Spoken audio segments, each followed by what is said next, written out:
My name is Azard, the Assistant General Secretary of the People's Action Movement. And I'm Tawanna Wigley, the Acting Chair of the National Young Pamites. We thank you for joining us on another Facebook Live series, Keeping the Promise.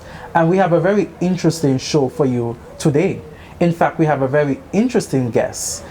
But Tawanna, before we get into the guests, I want us to talk about the People's Action Movement.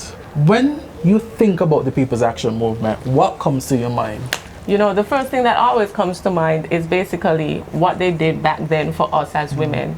Back in the day, as a young girl, if you ever got pregnant in school, you were tossed out, you weren't able to get an education just because of that simple mistake. Now, we now have a people that if you do make a mistake in school, especially as a woman, you are able to still get your education, and that has been beneficial to a lot of women from probably way back then up until now. We also can think about the fact that as a party, when you were not married in the day, back in the day, the People's Action Movement, you know, they made provisions for women who would have had children, and the children would be called bastards. Now we can have children have their father's name on their birth certificate.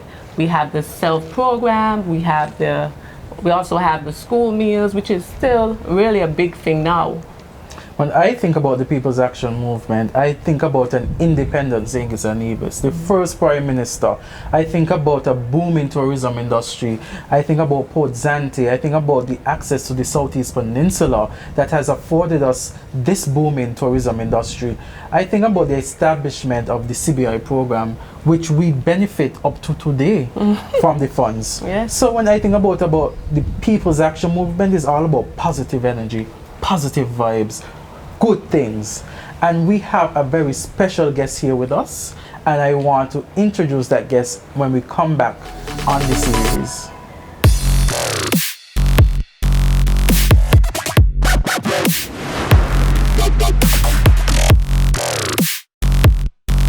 So we are back, and we have a special guest, as I said before. Tawanna, you want to introduce our guest? Yes, we have the lovely lawyer Natasha Grey-Brookes with us here in the studio. How are you today? I'm good, Tawanna. What about you? I'm doing great. I'm happy you're here with us. Can you tell us how you're feeling right now? I am excited to be between you and Azard as two young and upcoming persons in the community, and so I look forward to our interview today. Okay. So, Natasha, I have a question. Why the People's Action Movement? I mean, we have other parties out there. Why have you chosen to represent the People's Action Movement? Well, I think the People's Action Movement believes in empowerment of our people, and it also provides opportunities whereby many persons, whether you're at one spectrum of society or another, can basically look forward to improving your life. And so I could take myself back to when I was a little girl, because I grew up in the 80s. I'm an 80s child. And so I am a beneficiary of some of the programs that the People's Action Movement would have initiated when they were in government. My grandmother was a very staunch supporter of the People's Action Movement, and I can recall benefiting from the same SELF program that Tawanna spoke about. I was able to have a successful path through high school, and so that is something that I'm very grateful for, because persons like myself would have grown up in humble beginnings, and having that humble beginning, you may not have had the opportunity to do certain things had you not had the resources, and I'm thankful for the People's Action Movement. And I look at progress. I look at the number of schools that they've built. I look at the number of houses that they've built. So many persons would have gotten opportunities to improve their standard of living and make life better for themselves and create a better St. Kitts and Nevis. Okay. Well, I just wanted to talk to you about being a woman in politics, because, you know, we have so little women in politics today. What has it been like for you? What has this journey been like? Well, my journey is still a bit new, but I have always been involved in politics from a very young age. And so I don't see myself as a woman just entering into politics, but I now see myself as a woman as a candidate. And although I think there should be a level playing field, women are basically forced to exert themselves more, because I think persons look forward to them shining above the men and trying to prove themselves as a equal.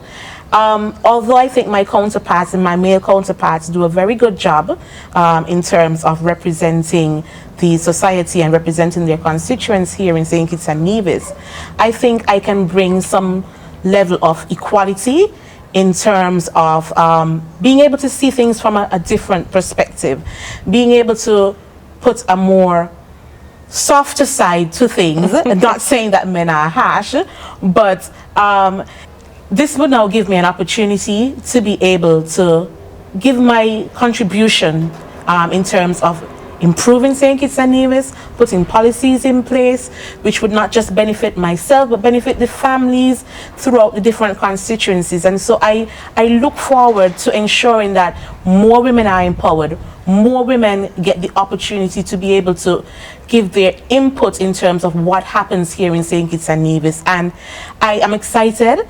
I know I'm in the minority, but I intend to give it my all and ensure that more persons will be encouraged to enter the political arena. Well, you talk about women in politics. Is there a particular woman that has inspired you over the time? And if so, who is that individual? I can speak of no other person but Dame Constance Mitchum. When I look at what she has done for St. Kitts and Nevis, I mean, Tawanna mentioned a few of them earlier in terms of ensuring that women who got pregnant in school, girls who got pregnant in school, were able to go back into their education and were able to go back to school and continue their education. When you look at the fact that persons like myself can now carry my father's surname, I am no longer classified as a bastard. And I thank God for persons like Dame Constance Mitchum. She introduced the Ministry of Women's Affairs. And so when you look at what she has contributed to our great federation, who else can I look up to at this point in time but someone like Dame Constance Mitchum? I know I have very big shoes to fill, but even if I fill one of her shoes, I think I will do a great job. Yes, definitely. You know, we're talking about women in politics. What advice would you give to any woman out there who is looking to join the political arena? I would say go for it. Don't be deterred. Do not let persons say that you don't have a place in government, you don't have a place to give your input and give your contribution to society. If you have worked from the background, it's now time to come forward. Come to the front, lead from the front, and join your counterparts so that you can make St. Kitts and Nevis a better place. As a candidate, because you have been in the People's Action Movement for some time as a member, as the General Secretary. Is there a difference now as the candidate for constituency number 1?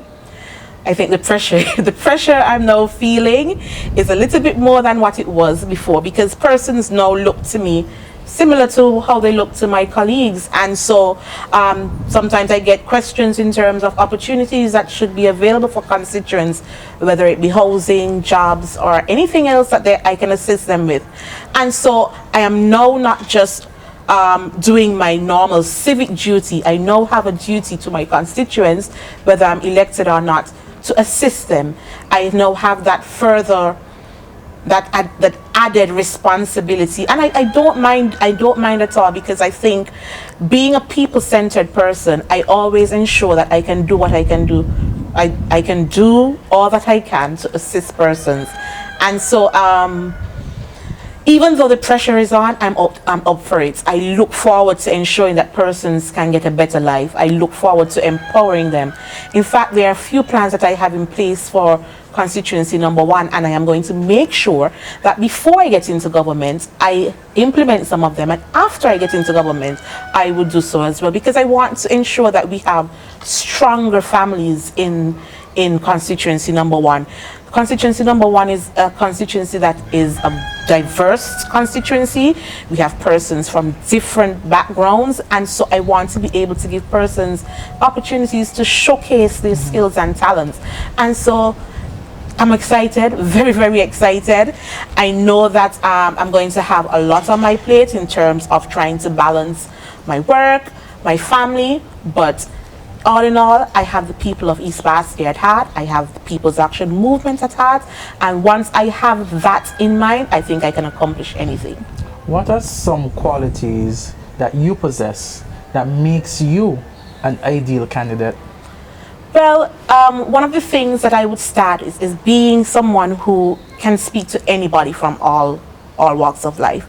I started at humble beginnings. I'm now an attorney, and I have not let that basically blinded where I came from. I still believe in where I came from, but I understand where I'm at now.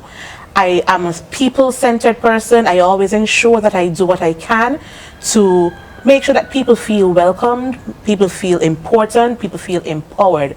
And I understand some of the concerns that the constituents have been experiencing. And having lived through some of those concerns, I think I am fit to be able to help to find some of the solutions.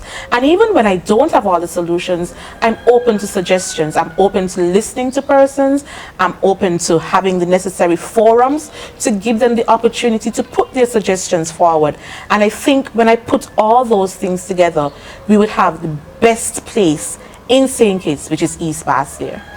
You know, I think you're definitely up for the challenge, because even before you were named the candidate, there were some projects I saw you working on in constituency number 1. Can you just give me a little bit of what you have done so far? Sure. Well, I launched the soup kitchen in January of 2021. That enabled persons within the constituency to basically have a warm meal. I do it once every month, but obviously if it is the need arises and I can do it more, I will. I also, in terms of education is key for me. I launched the book club in East Basque where children from the age 4 to 16 can come to the community center in East Basque and basically learn to read or improve their reading skills in a fun way. That has been on pause for some time, and I'm hoping to revive it just after the Easter season. Due to the COVID, the increase in COVID cases, we would have had to put a pause on it because we wanted to ensure that our children are safe. And so I would ensure that not very soon, all the children who were coming to the book club would be able to return safely, and also to invite other children from the community so that we can improve their reading skills. There are a number of other things that I've done. There are a number of cleanup projects, and so I always have East Basque at heart, and anything that I can do to assist persons. I have assisted a number of schools in the community, which is the Beach Allen, the Tucker Clark Primary School, and also the Newtown Daycare, in giving back school supplies. I've also had back to school fairs for a number of years, so that persons who are less fortunate in the society would be able to have the basic items to return to school. I don't think a child should be prevented from going to school just because the resources are not there. And whatever I can do to help, I will definitely do. I've also had Christmas parties, and I think one of the fun things for me is ensuring that children get to meet Santa. Over the past 2 years, COVID has really put a damper on some parents because they've lost their job or they've had reduced earnings, and so I think by bringing a smile on the faces of the children would help to alleviate some of the stress. So I will ensure that I will do everything that I can to make sure that the residents of East Basque have a better standard of living. And with that, we will have a better St. Kitts and Nevis, and many persons would look to our country as the ideal place to live in. Okay, but you know, you mentioned some of the projects. I think you neglected to mention one of your very special projects that I found very endearing, when you put down the benches for the older persons to sit on so that they could look at the community. Sometimes in the evenings they get to interact. That is so. See, some of the projects, although persons may look at them as projects, I just look at it as being part of me, being part of East Basque here. And yes, I did forget to mention that, and I see that as a tiny part of improving the standard of living in East Basque here. East Basseterre is not only a place for residents, but it's also for the tourists. And so by having to pass that area, I think it was important to enhance the aesthetics of the area.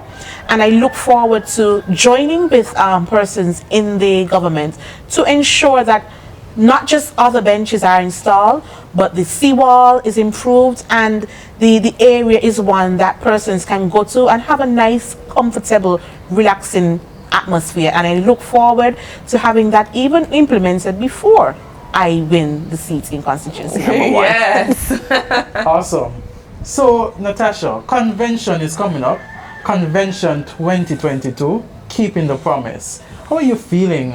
I'm excited. I'm excited so much that I'll be addressing my constituents for the very first time as a candidate, and I want to tell them of some of the promises that I intend to keep, and I look forward to joining my political leader, the Honorable Sean Kenneth Richards, and my colleagues in ensuring that we keep the promise that we made to the people, not just in 2015, but in 2020. There we had it. The candidate for East Basseterre, constituency number 1, Lawyer Natasha Grey-Brookes. Yes, we thank you for listening to this live series, and join us next time as we have a chit chat with another candidate from the People's Action Movement.